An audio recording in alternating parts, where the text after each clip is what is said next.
Anjana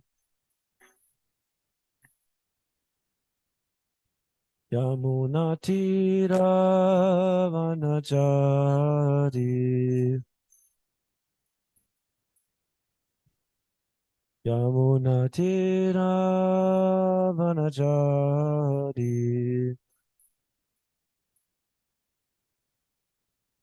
Jaya Radha Madhava Kunja Bihari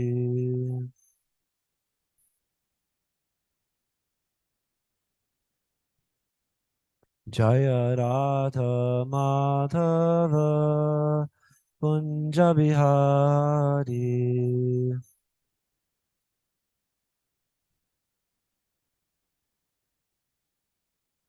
Gopi Janna Vallabha Girivaradari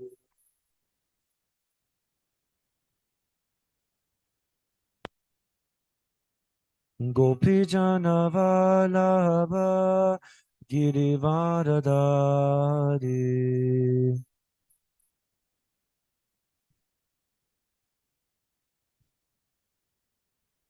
Yashodanandana Braja Jana Ranjana Yashodanandana Braja Jana Ranjana Yamunatira Vanachari Yamunatira Vanachari Jaya Radha Madhava Kunja Bihari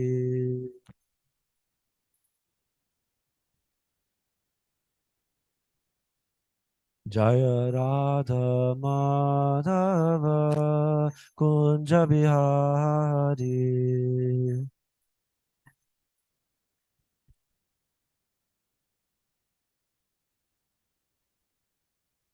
Om Namo Bhagavate Vasudevaya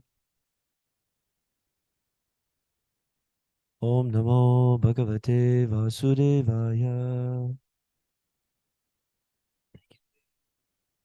Om Namo Bhagavate Vasudevaya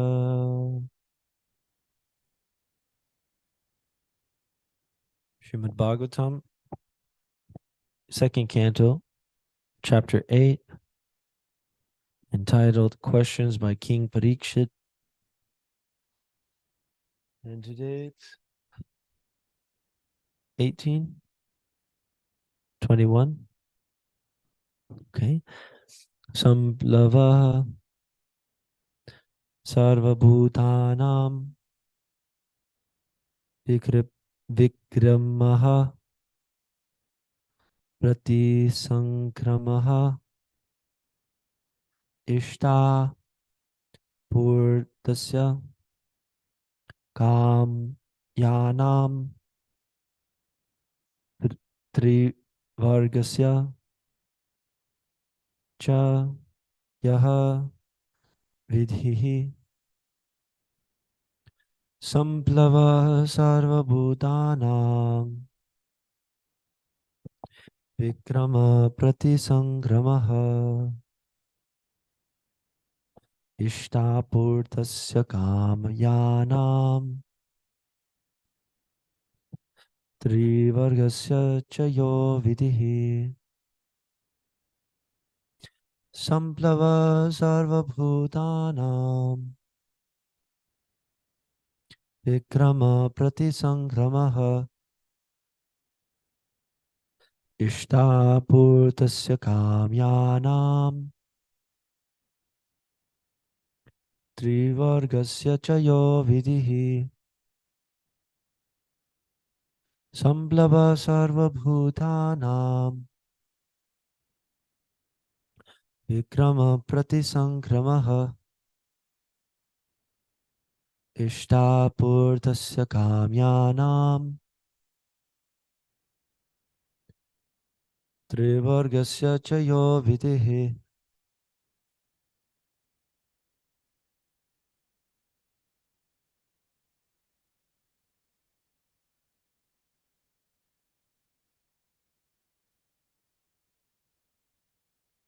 Samplava sarvabhutanam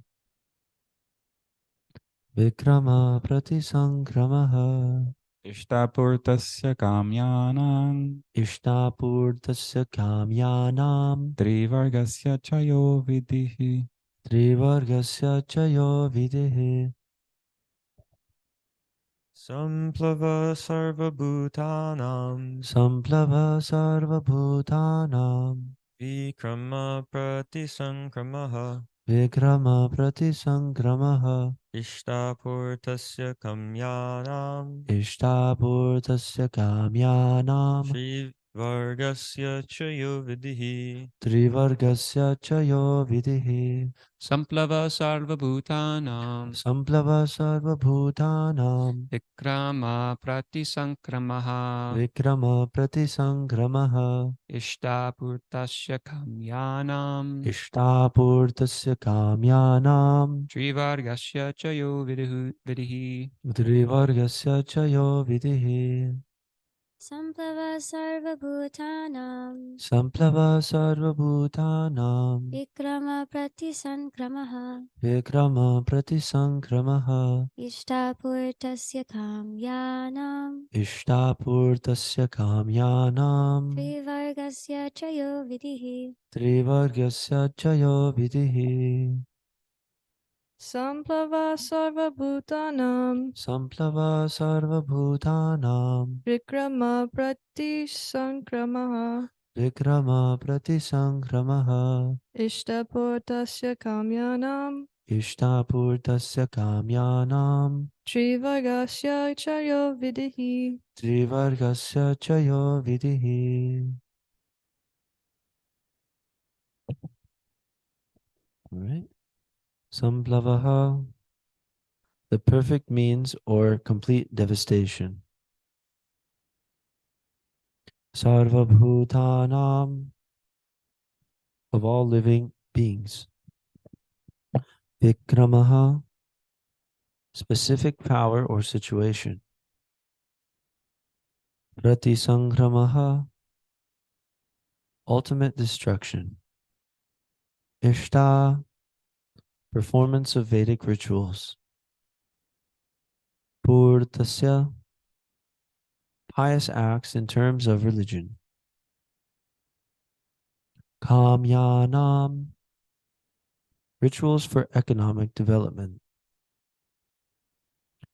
Trivargasya, the three means of religion, economic development, and sense satisfaction. Cha, also. Yaha, whatsoever. Vidhe, procedures. Translation. Please explain unto me how the living beings are generated, how they are maintained, and how they are annihilated. Please tell me also of the advantages and disadvantages of discharging devotional service unto the Lord. What are the Vedic rituals and injunctions of the supplementary Vedic rites? And what are the procedures of religion, economic development, and sense satisfaction? Purport. Samplavaha, in the sense of perfect means, is employed to denote the discharging of devotional service, and prati samplavaha means just the opposite, or that which destroys the progress of devotional service. One who is firmly situated in the devotional service of the Lord can very easily execute the function of conditional life. Living the conditional life is just like plying a boat in the middle of the ocean. One is completely at the mercy of the ocean, and at every moment there is every chance of being drowned in the ocean by slight agitation. If the atmosphere is all right, the boat can ply very easily, undoubtedly. But if there is some storm, fog, wind, or cloud, there is every possibility of being drowned in the ocean. No one can control the whims of the ocean, however one may be materially well equipped. One who has crossed the oceans by ship may have sufficient experience of such dependence upon the mercy of the ocean. But one can ply over the ocean of material existence by the grace of the Lord very easily. without any fear of storm or fog. It all depends on the will of the Lord. One can help if there no one can help if there is some unfortunate danger in the state of conditional life. The devotees of the Lord, however, cross the ocean of material existence without anxiety because a pure devotee is always protected by the Lord. Bhagavad Gita 9.13. The Lord gives special attention to his devotees in their activities within the material conditional life. Bhagavad Gita 9.29. Therefore, everyone should take shelter of the lotus feet of the Lord and be a pure devotee of the Lord by all means. One should know, therefore, from the expert spiritual master the advantages and disadvantages of discharging devotional service, just as Maharaj Parikshit asked his spiritual master, Srila Shukadeva Goswami. According to Bhakti Rasamrita Sindhu, the science of devotional service, one should not eat more than he requires to maintain body and soul together. Vegetable diets and milk are sufficient for maintenance of the human body, and therefore one has no need to eat anything more to satisfy the palate. One should also not accumulate money to become puffed up in the material world. One should earn his livelihood easily and honestly, for it is better to become a coolie for an honest livelihood than to become a great man in society by hook and crook. There is no harm if one becomes the richest man in the world by honest dealings, but one should not sacrifice the honest means of livelihood simply to accumulate wealth. Such an endeavor is harmful to devotional service. One should not talk nonsense. A devotee's business is to earn the favor of the Lord.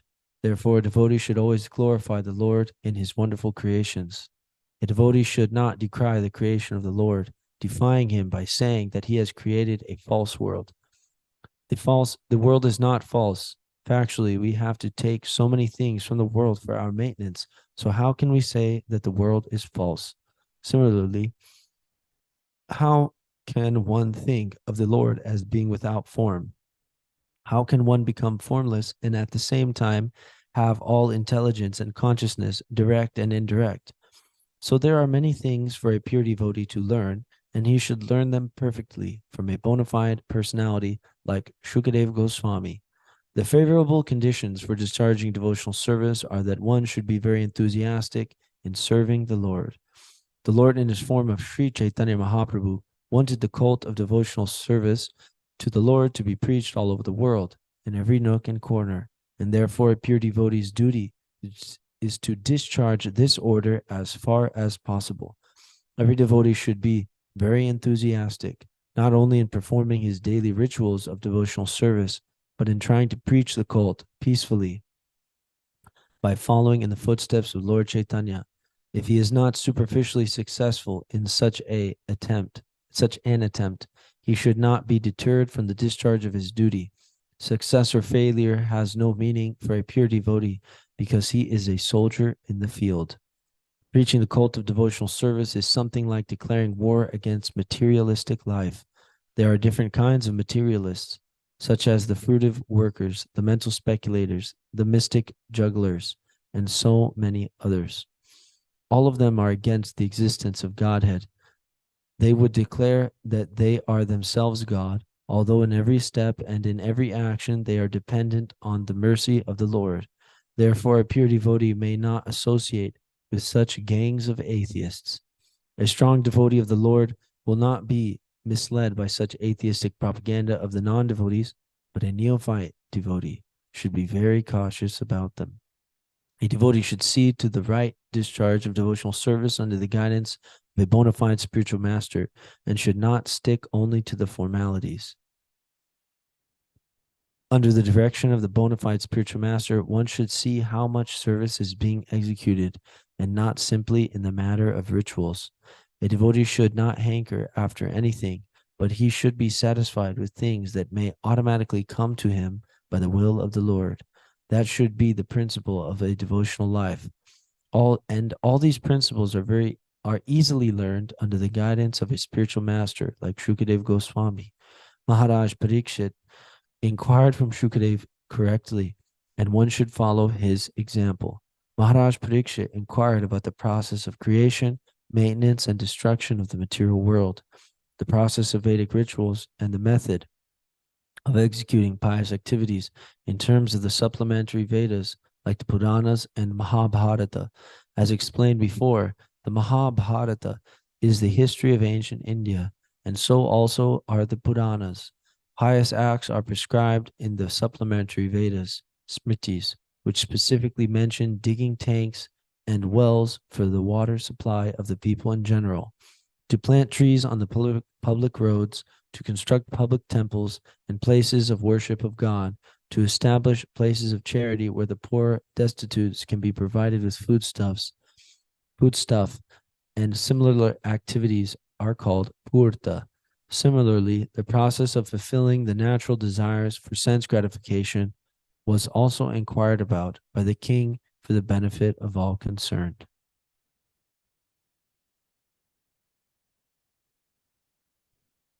Marsh, would you like to speak something for us? Okay.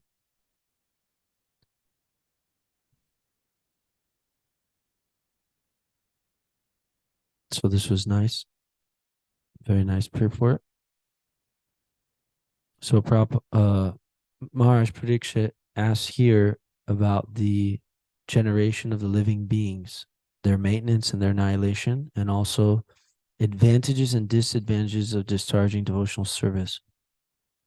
So Prabhupada mentions here this word samplava, so the perfect means. And then he describes that means it denotes discharging devotional service. Then he mentions that prati samplava,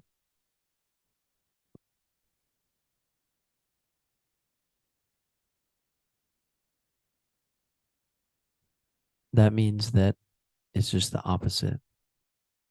So he's saying that the conditional life can be easily executed by performance of devotional service. And then he gives an example. Does anybody remember? Well, yeah, you can share with everyone. What's the example that Prabhupada gave about the devotee easily executing conditional life by the process of devotional service? Yeah, it's a boat. He mentions the boat in the ocean. So he mentions that the devotee has a specific protection, whereas normally in the ocean, it's very dangerous. So who's actually sailed before or gone on a cruise? Rishi Kumar? A little bit? Okay. It's not, it's not, you don't feel completely safe. So at any time, the waves get choppy and you can be tossed around.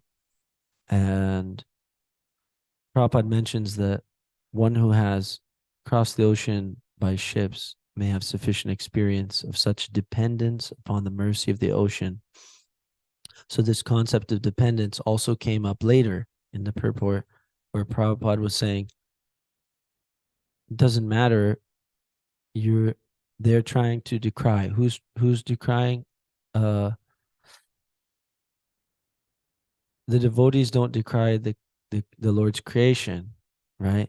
And the world isn't false. So he says that we're dependent on so many things from this world. How can it be false, right? So this concept of dependence comes up later in the purport too, but we'll keep going through here. The Lord is specifically, his will is the ultimate kind of deciding factor of reality. That's what makes him the Supreme Personality of Godhead. Prabhupada writes, it all depends on the will of the Lord. No one can help if there is some unfortunate danger in the state of conditional life. Now, then he says, the devotees of the Lord, however, cross the ocean of material existence without anxiety, because the pure devotee is always protected by the Lord. So we heard yesterday there were some examples of that. the Devasa Muni. Devasa Muni didn't even necessarily retaliate against, Maharaj Ambarish didn't necessarily retaliate directly against Devasa Muni when he was attacked, but the Lord protected his pure devotee Maharaj Ambarish. Similar examples can be found in the Leela or the pastimes of Mahabharata with Draupadi. So then Prabhupada says, everyone should take shelter of the lotus feet of the Lord and be a pure devotee of the Lord by all means. So that's the type of blessing that Prabhupada is trying to give with the Srimad Bhagavatam. So we can take it if we're sincere. Then Prabhupada says that we should know from the expert spiritual master. So Prabhupada then takes some time to describe how there's certain rules and regulations which are given by the acharyas on how to execute devotional service and progress nicely on this ocean of material existence. He mentioned some principles which are also echoed in the Nectar of Instruction, such as overeating or overaccumulating. And he also mentions doing proper dealings. So that's important for devotees. Prabhupada stresses here the need for taking what's required. That's difficult, but with the mercy of the pure devotees, it's possible. And we can't be envious of that instruction or ignore it, but it may take some time for us. Now, things like this, earning the livelihood easily and honestly, that's a plain statement, and that can be done. And Prabhupada wanted that to be done through the, through this society. Ultimately, we can rely on each other for meeting our bodily demands. And if one needs to work, then that can be done easily and honestly. And one can make plenty of money, Prabhupada says, if one does it in the honest way. Actually, it's stated in the 5th canto that there's a hellish planet for those who attain wealth by improper means. So Prabhupada mentions here that specifically we're concerned with that because it can be an impediment. Prabhupada says such an endeavor is harmful to devotional service. He states about not talking nonsense. We have to control the speech. And then he states the positive side, don't talk nonsense. And then the devotee's business is to earn the favor of the Lord. That's our business. So we earn the favor of the Lord by always glorifying the Lord in his wonderful creations. A devotee should not decry the creation of the Lord, defying him by saying that he has created a false world.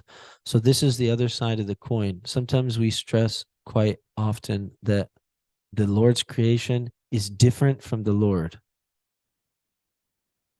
right? Which is a fact.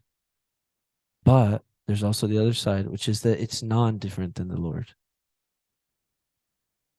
And so that's actually we have to be balanced in that viewpoint. We have to understand the tattva, achintya beta beta tattva. When we understand that and we develop that consciousness, then we can easily overcome the threefold miseries. Prabhupada discusses that in some purports I was reading in the 1st canto of the Bhagavatam. Now,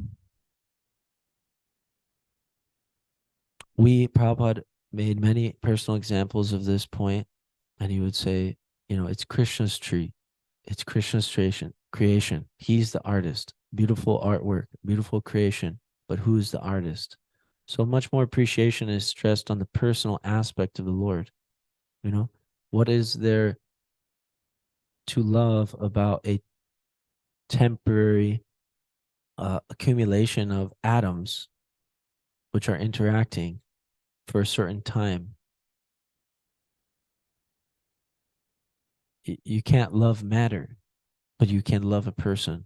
So rasa, Prabhupada describes it, rasa is exchange between persons, right? And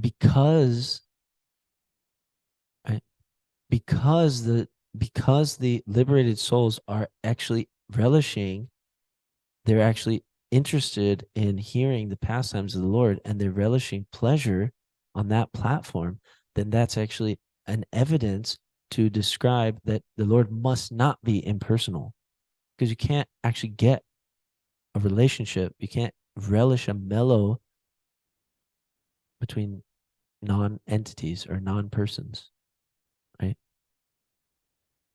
There's no mellow between me and the objects which I, use. But when I use objects in service of Krishna, that's a perfection, because I'm always thinking, I'm using this paraphernalia, which is the Lord's property and the Lord's creation, in his service. So actually the connection is between me and the Lord, personal relationship. And then everything I use becomes in relation to him, if I use it all for his service. So everything in the world is his property. It's his creation. It's his energy, right? That's stated in the Ishopanishad. He's the Ishvara, right? So where everything is paraphernalia meant for his service. And if we have that mentality, right, then we never try to separate anything from him. And then we don't artificially try to renounce anything, because it's his property to be used for him properly.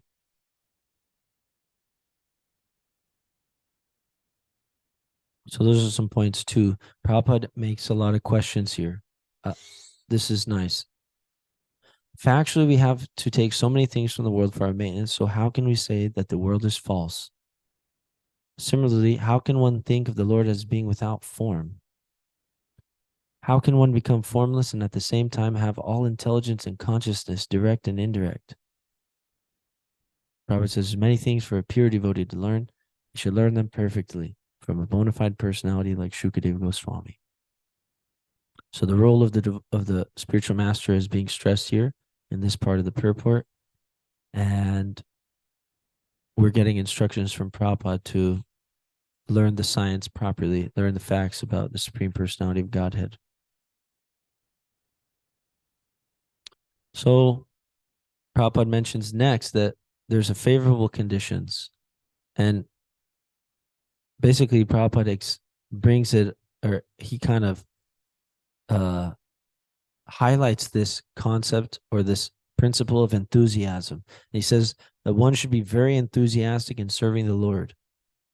And in the Nectar of Instruction, Prabhupada writes that enthusiasm means to engage in the service with intelligence. So what does that mean? Then Prabhupada goes on to describe that Lord Chaitanya, he actually was very enthusiastic to spread this movement, and he's asked us to also be enthusiastic. So that was a kind of echo of Maharaj's points yesterday in the Gita class, where Maharaj was saying that, on behalf of the Lord, we are going to, pull out, all the living entities, all the fallen souls, one by one. So on behalf, the Lord has that mission, and to be enthusiastic means to dovetail ourselves or to join that movement, right? It's like a war. And the results aren't up to us, it's up to him. So that's important, that we don't get distracted with trying to get the results, but rather we become absorbed in trying to please Krishna by our endeavor. So that's that.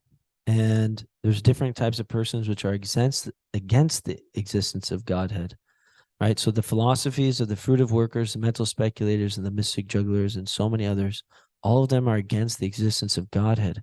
That's why all these things, sometimes we don't think it's all a big deal if we have a little mix in, but the philosophy which is there is leading us towards the godlessness. So that's why we have to, walk this razor's edge of devotional service very carefully. And Prabhupada also mentions that under the direction of the spiritual master, one should see how much service is being executed and not simply in the matter of rituals. That means that how much is Krishna being pleased with our loving devotional service? It's not necessarily only the externals. You know, I may be able to do some nice arrangements, but what's my attitude? Right? Attitude is important because the Lord is a person. So I may say, hey, take this pie. You know, just, I didn't really want to give it to you and I didn't really want to make it for you, but you told me I had to, so I did it. Krishnendu was talking about that. He has nice realizations about these things. So he was talking about that yesterday, about, you know, the attitude that goes behind the service. So one should see about that under the direction of the spiritual master. It's not that we throw away the rules and regulations and just get a little whimsical and start feeling that I love Krishna, I guess. But on the pure platform, we do. And if we really love him, then we'll follow this process properly and we'll try to develop that internal mood, which is assisted by adherence to the external instructions. So anyway, I'm not so expert on all these points, but I appreciate all the devotees listening. And please forgive me for any inappropriate comments and gestures or, you know, mistakes. And yeah, Hare Krishna. So would anyone like to speak something now or ask a question?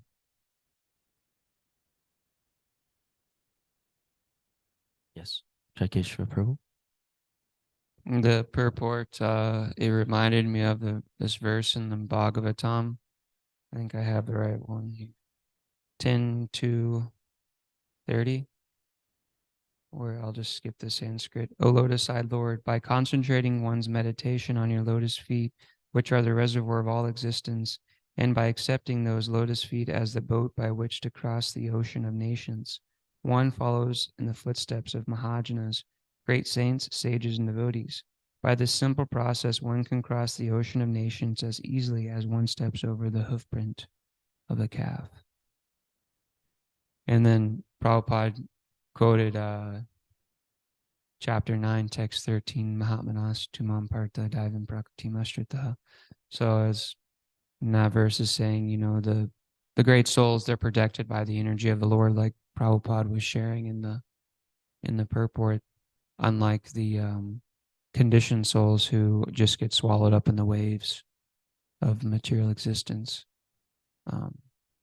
Fortunately, we have the safe boat constructed by Sri Sri Gauranitai to take us back home, back to Godhead. Thank you, Prabhu. Yeah, thank you. Actually, I was thinking about this point. Like, say we're in the modes of nature, right? And we commit sinful activities because of our condition. Like, we do some sin, we misuse our independence, and we get conditioned, right? So now the conditions of the modes of nature mean that now there's all these sinful desire seeds in the heart. So then I'm just impelled to do more sinful activities. And I get born in a family where everything is sinful. And I get born in a society where everything is sinful. So I'm just getting tossed again and again. And then, you know, really it's remarkable that, you know, it's the Lord is the only way out, you know, and then who can give him some some representative of Krishna, you know, who gives some real knowledge from the Vedas or whatever. What's that verse? Which one? Brahmanda, Brahmite. That one? Yeah. Brahmanda Brahmite, Bhagavan Kona. Bhagavan Kon, yeah, Jiva, Guru Krishna Prasadi by Bhakti Lata Bija. Yeah. Yeah. Okay. Yes, Mataji. Hare Krishna. Thank you for highlighting so many nice points that Srila Prabhupada said in his purport. I just wanted to reflect, if that's okay. Yeah, I like how you just reiterated like a devotee's business is to earn the favor of the Lord. I like how you also pointed out that Srila Prabhupada is saying no to this and then yes to this. Personally, I like these kinds of instructions rather than like, no, don't do that, and then just leave me hanging.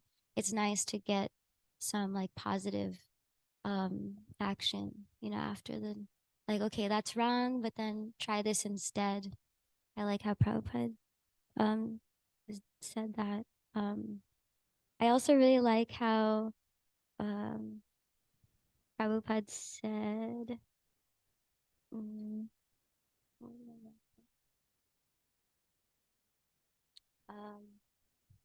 preaching the cult of devotional service is something like declaring war against materialistic life. It really does feel like that when, yeah, my mind doesn't want to, like, well, sometimes my mind will say, like, what are you doing? Your family's doing this, or like your friends from back then are doing that. And this is what you're doing, and they think it's so strange. And then sometimes my mind will say, like, is it strange? Like, am I doing the right thing? Am I doing the best thing? So, just having the guidance of a spiritual master and having the devotees is really nice to be able to lean on and realize, oh, yes, I am doing the best thing. And it is like a war because I'm against all these like different conditions. Like you were saying, just now we have the conditions of, like our sinful desires, and then that leads to our sinful association or vice versa, and on and on. And then we have like material nature and all these things against us. But then, I was thinking of the verse in Bhagavad Gita, chapter 7, verse 14. This divine energy of mind, consisting of the three modes of material nature, is difficult to overcome, but those who have surrendered unto him can easily cross beyond it.